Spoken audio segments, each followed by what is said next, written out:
guys, welcome back to my channel and welcome to today's video where I thought I would share with you my top favourite products to use with rats.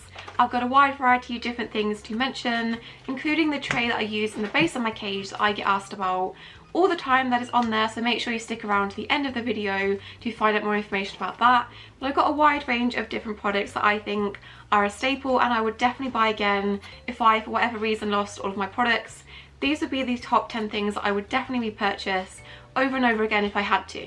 So I will of course try to leave as much of this linked in the description as possible. That probably is going to be UK dependent just because I'm in the UK, this is what I've got available and it might not be available in your country, so I apologise if you can't find some of these things, but there probably is very similar alternatives and I'll try to link as much as possible.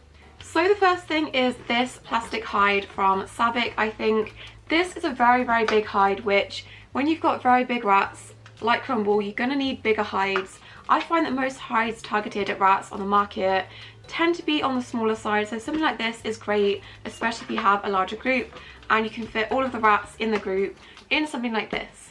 Another reason I really like this one is because it is double-ended. You've got an entrance on this side and also on this side, which is really good, especially if you're doing introductions and you're kind of in the stage of adding things in gradually that they can hide in and use, and you're not just keeping everything completely bare. This is really good for that stage of introductions just because they can't get trapped in this, and if they do start a fight, they're not going to get pinned in one corner and can't escape. They can go either side to escape from any rat that might be pursuing them. So using this for introductions is really good, and also just in general if you have a large group, this is a really good hide. And if you have a group like mine that can be still a bit temperamental, as you know, I've had a few issues with them over the past year or so, having something like this is a really good hide to use instead of closed off ones, just because they can still have their moments. Also, just in general, if you do have a larger group, I feel like if you had 6-7 rats all trying to sleep in this at the same time, if this entrance didn't exist, if one rat is asleep here and decides it wants to get out, it doesn't have to push past all of the rats that are sleeping to get out this side. So all round I think it's a really good hide. Also, it doesn't have a flat plastic bottom, which does tend to get disgusting if you have rats that pee on everything, especially plastic. This just sits really nicely on the bedding, so highly recommend a hide like this. If you can't find this exact one, something that kind of mimics this in a similar shape with the two entrances and not a flat bottom. So of course the next thing I had to give an honourable mention to is malt paste. This is something that's considered rat crack in the rat world, and if you've ever given this to your rats, you probably understand why. They just go crazy for this stuff. I've heard some people's rats don't like this, but I think the majority of rats are going to go crazy for this, and it's really handy to have on hand. It does have a ferret on the front and I think it is marketed towards ferrets, but from what I've heard and people have told me, I don't think it's actually that suitable for them, but it's perfectly fine to use with rats, and I always recommend having some of this on hand because it can be really useful. This can be really great to use in situations where you need to persuade your rats to do something. I use this for taking pictures, or if I need them to sit still to cut their nails or look at a wound or something. This is really handy. You can also mix in medication, a wide range of different things that you might have to get your rats to comply or sit still. Malt paste most of the time is the only thing my rats will do pretty much anything for, so I always make sure I've got a tube of this, and I recommend you also have one too. The next thing, you've heard me talk about this over and over again, I love this Ikea tie holder from Ikea. Obviously, I use this multiple times in my cage, and these are just a really good size. They pretty much fit most large cages, and they're just great to use as a rope and something to climb on in the cage. Of course, you can get ropes targeted at rats and birds. These tend to be a bit more expensive and also a bit more on the smaller side, but I love these. I think they're great. They also cover a really nice surface area that if your rat does fall in the cage, these are going to catch them, although I have had rats literally just go straight through the holes, but most of the time they do catch them. They're really good as a fall breaker and also really good to hang things from, because if you have a cage that has front opening doors, that limits what you can hang on the front of the cage, and using things like this you can hang hammocks, toys and stuff from them, and just put a lot more things in the cage because of this. So everyone should go to Ikea if you have an Ikea and get yourself a tie holder, or 3 or 5, and just fill the cage with them. The next thing is bamboo foraging toys. I've tried so many foraging toys for my rats over the years, and if you'd asked me a few years ago what my favourite foraging toy was to use, I would probably have said the acrylic parrot wheel type ones. I'll put a picture on screen. Actually, I think I've got one down here. I would have said this type of foraging toy, but these break really easily and they're also not the easiest thing to fill once they're in the cage. If you're in a rush and you don't really have as much time to give your rats enrichment, things like this are a really good quick alternative. You can pour the food into the different sections and it still takes a lot of brain power for them to work out how to lift each section to get the food out, and it's a lot more interesting than just giving it to them on the base of the cage or in a food bowl. These are still a really great alternative and I think they're really good. I have a few types of these that I really like. This one is just really simple, probably not the most difficult for them because you just put the food in the different sections and it does sometimes slip out. It's not dinner time. Not yet. I use this one pretty much every day, so it's looking a little bit disgusting because they just mess it up really quick. So there's this one and then also this one, which is a bit trickier. I'm not sure what is going on to this section. They have completely destroyed this, but this one has pine cones in the middle, which again they've destroyed. I probably need to get them a new one, but the food kind of slips into the pine cones and makes it a little bit more tricky for them. So I got both of these from a website called Scarletts Parrot Essentials, and they are aimed at parrots or birds. If you don't have access to that website in your country, just go to your local pet store or online pet store and look in the bird or parrot section. That's where you're going to find most of your good foraging toys, and I just really like the Bambi ones. The next thing I really like having in my rat cage are these wooden nibblers. There's not too much to say about them. You literally just screw them onto the side and they can chew them and climb on them. I'm not sure if you can see, but I do have one on this door and scattered around the whole cage. I really like using these as climbing things to screw onto the doors and the bars. And a word of warning, these can sometimes, when you first get them, dye your rats whatever colour they are, so pink would be pretty alarming, but perfectly safe for them and they really enjoy chewing them. So I recommend having a bunch of these in your rat cage, and I actually sell these on my online store for rats and mice, and we do currently have some in stock, so if you want some of them, I do sell them on my store. But of course they are available in a range of different places too. The next thing I really like is this water bowl. I think this is aimed at dogs to put inside of their dog crates, but I use this with my rats because I've tried a wide variety of different bowls over the years. I've tried having bowls on ledges, I tried having them on the floor of the cage, which obviously does not work because they fill this with bedding really quickly. Having this elevated off the floor prevents it from being filled with bedding too much. They still manage somehow to kick their bedding in here sometimes, but this is a really good bowl also because it does come in two separate sections. This bit can stay on the cage all the time. Obviously take it off to clean it, but you can have this section clipped onto the cage. You don't have to keep moving it and spilling it. You can then take this section out, fill this up, and just easily pop this back into it. So I really like this. It comes in 3 colours I think, and I think it also looks really cute. Next up, of course, are Sputniks or space pods. I feel like virtually every rat owner has had one of these at some point. This was one of the first things I bought for my rats, and I've had one ever since because these are just great to use in the cage, either on the top of the cage or you can also use them on the base of the cage. Again, they've got multiple entrances and exits, which is really good, and you'd be surprised how many big rats can all try to fit one of these at the same time. It is very impressive. So yeah, I love these. I feel like these are a really good staple to have with rats. The only con about these is they do tend to enjoy peeing on them, so you do have to wipe them down every couple of days just because a little puddle forms in the bottom, which is kind of disgusting and can add to a lot of the odour. So that is my only issue with these. Did you just see Twix run past?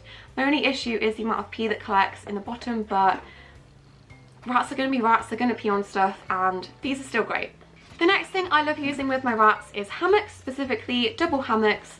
I think this one is called a double decker, I'm not too sure, but I love using this specific shape of hammock. My rats tend to gravitate towards this shape over other shapes of hammocks in the cage, so I'll always make sure they've got one of these shapes in the cage. And having 4 rats, this is a perfectly good size for them. You can have some on the top and then some of them sleeping inside. If you have a larger group, I recommend going for a triple decker hammock, I think. I've got a couple of those as well, but the double ones work perfectly fine for the number of rats I've got, and they're really cozy. These specific hammocks were made by Dainty Paws UK, and I do have a discount code just in case you want some hammocks. I highly recommend checking out her website for hammocks.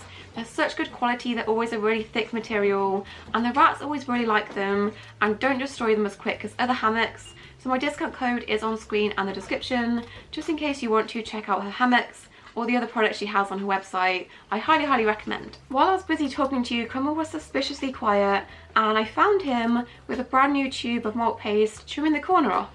What do you have to say for yourself? You can't just be stealing snacks. No, you're big enough already, mister. One of the last things is a bit of a random one. It's this organisation box, which obviously is not aimed at rats, but I do use this for rats, and I highly recommend everyone has one of these, because once you've started owning rats for a long time, you end up with so many random clips, washers, screws, things like that you don't really know where they've come from, but you probably should use them and save them for something. So having an organisation box instead of just chucking all of this into one big box really helps, especially when you're redoing their cage design and you want some clips. So if you want some shower curtain hooks, you've got those in a section, or the pear clips. I also use this to store like the metal water bottle holder things, so really useful. I recommend getting one of these if you find that you've just got stuff everywhere, like clips, washers, screws, anything like that. These can all fit in this, and I highly recommend getting a bit organised with things like that, because they're also really easy to lose and just misplace, and then you want to hang hammocks up and you've got no idea where they are. So I picked this up from eBay. I think it's probably originally used to store beads or jewellery, and of course I will leave this linked with everything else in the description. Okay, so the last thing I highly recommend is the perspex tray I've got in the base of my cage. Most cages that are big metal cages like mine just don't come with deep enough bases, unless you've got a cage that has a plastic base. Most of them don't come with bases big enough to put a decent amount of bedding in. Crumble, what are you doing? Most big cages like this one are going to have a really shallow base. It's about this thick, which is not good for putting a deep layer of bedding in, and that is also going to get kicked out really quickly, which is so frustrating. So I always recommend building yourself a perspex base. I get so many questions about what is the fish tank thing in the base of the cage, what is the plastic tray you've got in the base of the cage, where can I buy this pre-made? And I don't think you can buy this pre-made. I think you can probably get storage tubs or something, but this is going to be something you're going to have to make yourself, but it is fairly simple. So you're going to have to measure the base of your cage to work out the size of the tray. You're going to want to have a flat bottom section, a back section, a front section, and then also the two side panels. Each cage is going to be different, so please don't ask me the measurements of my perspex tray, because one, I don't have them, and two, each cage does vary slightly a little bit. So best bet is to measure your cage itself and work out how much perspex you need to order. I do recommend going a little bit under what your base actually measures, because mine is a bit of a tight squeeze. It is a bit of a pain to get in and out if you need to clean it, and I do recommend going a few millimeters, possibly even centimeters, under what your actual tray measures, just to make sure it'll fit. So just in terms of my actual perspex tray, I think this one is about 15 centimeters high, possibly 20 centimeters high, and then I think the thickness of the perspex I went for is about half a centimeter, I think.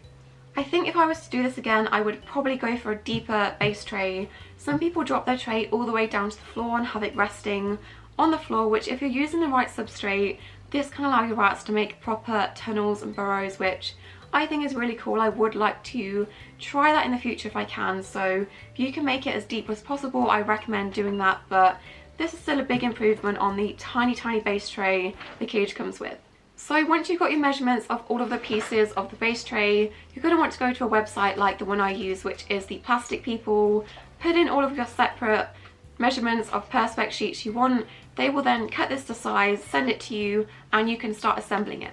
So the way this is all stuck together is using Gorilla Tape. This is like a really strong, very sticky industrial tape, and that is just on the corners and the sides of the perspex, gluing them all together in a tray shape essentially. I feel like it's really hard to explain how to do this without the components doing like a step-by-step tutorial, and obviously I'm not going to redo the whole thing, so I do recommend if you get stuck joining a Facebook group for rats or a forum for rats. That's how I learned about this and how to do this. If you do get stuck, I highly recommend joining a forum and asking for help on there instead of just listening to me rambling on, because I feel like I'm not doing it much justice. But I highly recommend expanding your base tray if it's not very deep, and giving your rats a much deeper layer of bedding. So Emiology has asked me that next time I put together a perspex base if I could film it. So when you're ordering your perspex, you want to take your own measurements of your own cage assembled on the inside of the cage. And let me show you what I mean by that. Where you want to measure your cage is just this bit here. So either on this part, actually I would measure inside here, because what you want to look for is where is your base actually going to settle, and it's really hard to see, ignore the rest, but if you were to follow this line, then it would suddenly stop and it would kind of not really sit really nicely. So you want it to sit as flush against the side of your cage as you can, because bedding following between your perspex base and the side of your cage is really, really difficult to get out unless you dismantle your cage frequently, which I don't do. For an SRS, you can either have it so that your perspex base sits here. I would recommend, like, say 18-20 centimeters height, so that you can get a nice thick layer of substrate and they can dig in it without kicking it out. However, if you want to go #extra, you can get your SRS or look for opportunities in other kinds of cages to do this, where instead of having it on the, I guess, the level where your cage should start, you take the measurement from this section here. So this would normally be the shelf of your SRS, and this is roughly, I think I've measured this as being 30 centimeters high. And what 30, actually I can show you on the actual base, that's 30 centimeters, will take you just above this bar here. The measurements are here for a typical SRS.